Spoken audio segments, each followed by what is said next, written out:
Hello, I hope everyone's having a lovely weekend. Bitcoin this week, or this weekend, has had a lot more movement than this whole entire week. In this video, I'm gonna give you a price prediction on Bitcoin and Ethereum for this coming week. First off, let's look at what Bitcoin has been doing. First thing that we can notice is this whole weekend, well, not the weekend, this whole week we've been trading sideways, doing nothing. And then as soon as the weekend came, we got a push down.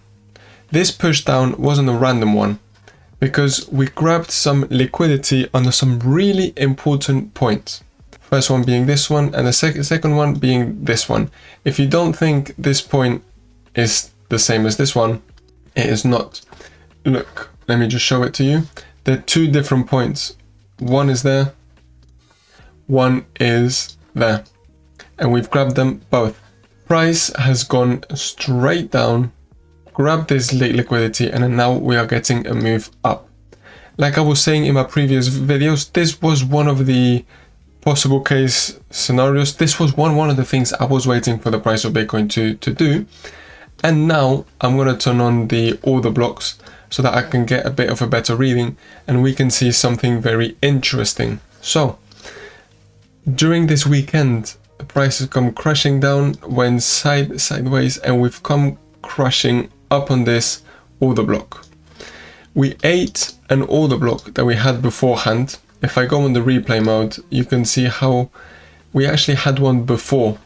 But in my previous videos, I was also mentioning this. There was a chance that we would go to the second one so that we could grab this liquidity. Now, I was actually kind of waiting for the price to even grab this one. Maybe not this one, but yes, this one. We didn't. We just went straight down. The price has gone crashing down. We have hit this order block, and now we're starting to get this move back up. So, one thing that's really, I don't know if funny is the right word, but a thing that I find really interesting is how first off, we created an order block here, and the price has basically played ping pong. We've gone up to the order block, and then down to the order block, and then now up from the order block. We have been trading literally within these order blocks, and I find it really funny because it's a really nice and simple way to trade. Okay, I've now turned on our smart oscillator, and we can also see how we even got an RSI divergence. We were making lower lows on the price action, and we were making higher lows on the RSI. So, which means a bullish divergence, which worked out pretty nice. It worked out pretty damn good. If I'm not wrong, we even got, there we go, we got a money flow divergence on the 1 hour time frame, which has basically been quite a good move. It's been quite a 4% move on Bitcoin during a weekend. That's fairly good. That's not bad at all. So, having said that, what do I think the price of Bitcoin is gonna go? 79.78. No, hold on. 79.80. That is my price target. Why? Okay, let me just draw it out. 80 is going to be 80,000, and 79 is going to be 79,000, which is exactly this. This is ideally where I'm going to be looking for a short position. I'm going to make it a bit nicer. That's the wrong way around, but there we go. Ideal short. Okay, why? If I extend this box to the right, we can see something very nice. First off is this was a resistance until we broke it, turned into a support. We broke it, and we haven't had a retest yet. Okay, we have not had this retest yet. Another cool thing, it's not really cool, but another thing that's going on in this area is a golden Fibonacci retracement from the highest high of 82,800 down to the most recent low that we've created. It is exactly, and I mean exactly, in the golden pocket. Okay, now not only that, Well, first off, just a really quick recommendation from me. Me personally, when I trade crypto, when it comes to Bitcoin and Ethereum, I usually do a stop loss of 2%.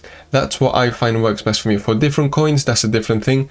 Bitcoin and Ethereum, you can see how this trade covers a 2% and a little bit more. So that's why for me it would make sense. Okay, that's one trade I would be willing to take. And another reason why I think we could be getting a move up is that on the daily time frame we are oversold, which means that we could potentially get a move up. Okay, next, is there anything else within this area? Let me have a look. Of course there is. And it is going to be, I'm going to turn on our smart trend really quickly, and I'm going to go on the 2 hourly time frame. Why am I going to go on the 2 hourly time frame? Because we can see we have got a 2 hour gap, okay? And actually on the 4 hourly, we've got another gap. Okay, so we've got a basically 2 4 hour gaps sitting inside our ideal short entry. That's quite a nice thing to see. That's quite a positive thing for us to see. That's what you want to see in the place that you're going to be looking for a potential trade. Okay, this would also mean a slight deviation from this gray line. This gray line, it is an exponential moving average of 50 time frames. You can see it's really well respected until it is broken. So we could get a slight deviation from it. I would not mind. I would be fine as long as the price doesn't go back inside this area and we start closing candles above it. If we start wasting time above 80,000, that's bad news for us that are looking for short positions. Okay, that's that on Bitcoin. I don't necessarily think the price is going to come crashing down again. I think we've done enough of a move down. We've just recently had a bit of a move up, a bit of a breather. I do think we could get a bit of a move up. I do think we could go and test this area. It looks like it could make sense, okay? But then again, I am not a wizard. I cannot read the future. Next up, oh, actually, hold on. Just before finishing, I'm going to go on the Bitcoin CME futures. On the daily time frame, we have got a gap. A gap. Where is this gap sitting? Between 78,300 and 79,200. So exactly, not exactly, but the top side of this gap is sitting very nicely with our ideal short area. Okay, so that's even more stuff all pointing at that specific place. Next up, we have got Ethereum. Ethereum, well, you can already see where I'm going to be waiting for it. We can see this gray line once again. It's going to be an exponential moving average of 50 time frames. It's going to be coming along roughly between the 0.618 and the 0.5. I would not mind a slight deviation. That would be fine by me. Another thing worth noting, we have got a little bit of money flow and we are oversold, quite oversold actually. So, which is, one more reason why I think we could get a push up. Moving down the time frames, we can do some more analysis and we can see how we've basically done a really similar thing. Actually, I'm just going to leave this as it is. On the 4 hourly, okay, the smart trend is purple. First off, if you're wondering what the smart trend is, what these all the blocks are, here at Elite Flow, we're a brand that specializes in the creation of trading indicators. These are indicators that we have created and you currently now have access to them for free.